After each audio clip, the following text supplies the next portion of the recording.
यसलाई भन्छ teaser.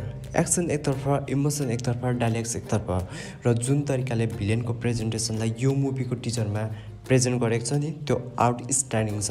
Finally विराज भट्टको must action movie Ram नाम सत्यको टिजर युट्युबमा ड्रप भएको छ।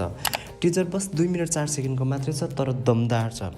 नेपाली मुभी इन्डस्ट्रीमा पनि यो लेभलको मुभीको टिजर जसले बलिउड मुभीको टिजरलाई पनि पछि पार्ने फर्स्ट टाइम नेपाली मुभीमा यो टाइपको टिजरलाई देख्दैछु। हामीलाई टिजरमा विराज भट्ट, सुनिल थापा, सुशील श्रेष्ठ, सुपुष्पा भट्ट, दिव्या राई माझी र आइसिङ ठकुरीलाई देख्न सकिन्छ। फर्स्ट 2वटा नेपाली एक्सन हिरो एउटै मुभीमा देख्न पाउँदा विराज भट्ट र सुशील श्रेष्ठ म धेरै नै एक्साइटेड छु। मुभीको स्टोरी खासै टिजरमा खुलाएको छैन। यत्रो धेरै एक्टर एक्ट्रेसलाई यो मुभीमा कुन तरिकाले प्रेजेन्ट गरेको छ भनेर, तर यति त थाहा छ कि यो मुभी एक्सनको किङ हो भनेर। मलाई यो मुभीको टिजर हेर्दा सबभन्दा ज्यादा स्ट्रङ पर्फर्मेन्स भनेको विराज भट्टको लाग्यो। उहाँको बोल्नेको डायलग्सको स्टाइल र एक्सनको स्टाइल हरेक टिजरमा छाएको छ र यो मुभी मैले होप राखेको छु र एक्साइटेड छु कि सुशील श्रेष्ठको पनि एक्सनको सिनहरू होस् भनेर।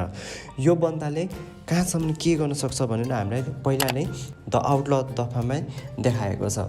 यो मुभीको टिजर हेर्दा यसलाई हल्कामा लिनु नसोच्दा पनि हुन्छ। यो मुभीको सिनेमेटोग्राफी देख्दा, यो मुभीमा यत्रो धेरै एक्टर एक्ट्रेसलाई देख्दा र एक्सनको सिनहरू देख्दा टिजर हेर्दा धेरै नै ठुलो खिचडी पाकेको जस्तो फिल हुन्छ।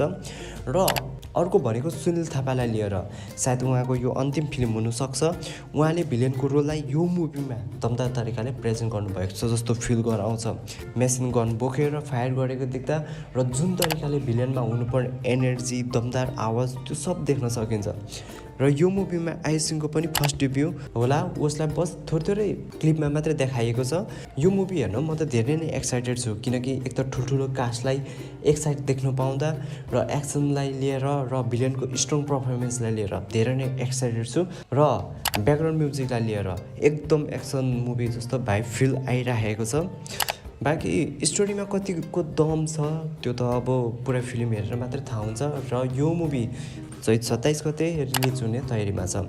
यदि तपाईँहरूले राम नाम सत्यको टिजर हेर्नुभएको छ भने कस्तो लाग्यो कमेन्ट गर्नुहोला र भिडियो मन पऱ्यो भने लाइक सेयर गर्नु नबिर्सिनु होला र च्यानलमा नयाँ हुन्छ भने सब्सक्राइब गर्नु नबिर्सिनु होला। फेरि भेटौँ अर्को भिडियोमा। तबसम्मको लागि बाई।